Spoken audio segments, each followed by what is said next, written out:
മഹത്വം ഉണ്ടായിരിക്കട്ടെ. Kaithakuzhi saint Thomas Marthoma യുവജന സഖ്യത്തിന്റെ ആഭിമുഖ്യത്തിൽ നടത്തപ്പെടുന്ന ലെന്റ് ഡിവോഷനിലേക്ക് ഏവർക്കും സ്വാഗതം. പ്രിയരെ, നാം ഇപ്പോൾ നോമ്പിന്റെ വിശുദ്ധ ദിവസങ്ങളിൽ കൂടി കടന്നു പോവുകയാണ്.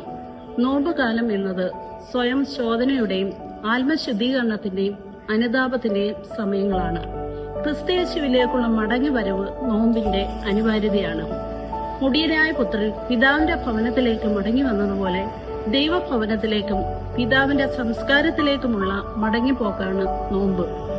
നോമ്പ് എന്നത് ഭക്ഷണം ഒഴിവാക്കൽ മാത്രമല്ല, ഹൃദയത്തിന്റെ മാറ്റമാണ് ദൈവം നമ്മിൽ നിന്ന് ആഗ്രഹിക്കുന്നത്. നോമ്പ് വെറും ആചാരമായി മാറാതെ സ്നേഹത്തിന്റെ പാലങ്ങൾ വ്യക്തികൾ തമ്മിലും സമൂഹങ്ങൾ തമ്മിലും പണിയുന്ന ദൈവരാജ്യ ശുശ്രൂഷയായി തീരണം. ഇന്നത്തെ ചിന്തയ്ക്കായി എടുത്തിരിക്കുന്ന വേദഭാഗം മീക പ്രവാചകന്റെ പുസ്തകം 6-ാം അധ്യായം 8-ാം വാക്യം. മനുഷ്യ, നല്ലത് എന്തെന്ന് അവൻ നിനക്ക് കാണിച്ചു തന്നിരിക്കുന്നു. ന്യായം പ്രവർത്തിപ്പാനും ദയാ തൽപരനായിരിക്കാനും നിന്റെ ദൈവത്തിന്റെ സന്നിധിയിൽ താഴ്മയോടെ നടപ്പാനുമല്ലാതെ എന്താകുന്നു യഹോവ നിന്നോട് ചോദിക്കുന്നത്? ഒരു കഥ ഇപ്രകാരം പറയുന്നു. ഒരു രാജ്യത്ത് വളരെ ബുദ്ധിയുള്ള ഒരു രാജാവ് ഉണ്ടായിരുന്നു. ഒരു ദിവസം രാജാവ് തന്റെ മന്ത്രിമാരെയും ജ്ഞാനികളെയും വിളിച്ചു വരുത്തി അവരോടൊരു ചോദ്യം ചോദിച്ചു.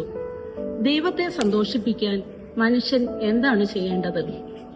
അവർക്കെല്ലാം വ്യത്യസ്തമായ ഉത്തരങ്ങളുണ്ടായിരുന്നു. ചിലർ പറഞ്ഞു വലിയ വഴിപാടുകൾ അർപ്പിക്കണം. ചിലർ പറഞ്ഞു വലിയ ക്ഷേത്രങ്ങൾ പണിയണം. മറ്റു ചിലർ പറഞ്ഞു നീണ്ട പ്രാർത്ഥനകൾ ചെയ്യണം. പക്ഷെ രാജാവിന് ഇതൊക്കെയും കേട്ടിട്ട് മനസ്സിലൊരു സംശയമുണ്ടായിരുന്നു. ഒരു ദിവസം രാജാവ് സാധാരണ വസ്ത്രം ധരിച്ച് ഗ്രാമത്തിലേക്ക് പോയി. അവിടെ വയോധികനായ ഒരു കർഷകൻ വയലിൽ ജോലി ചെയ്യുന്നത് കണ്ടു.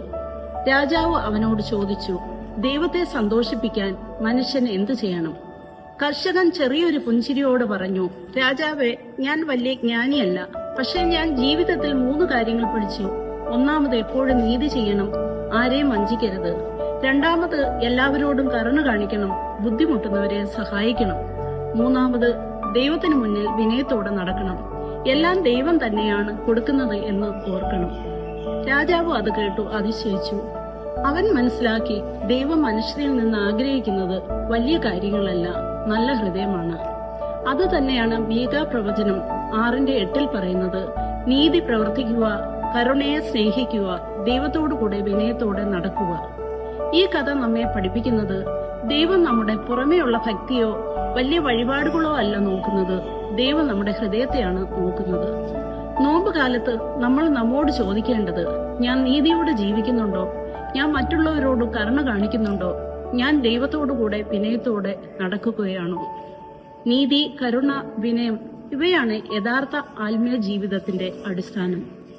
ഈ 3 ഗുണങ്ങളാണ് ദൈവം നമ്മിൽ നിന്ന് ആഗ്രഹിക്കുന്നത്.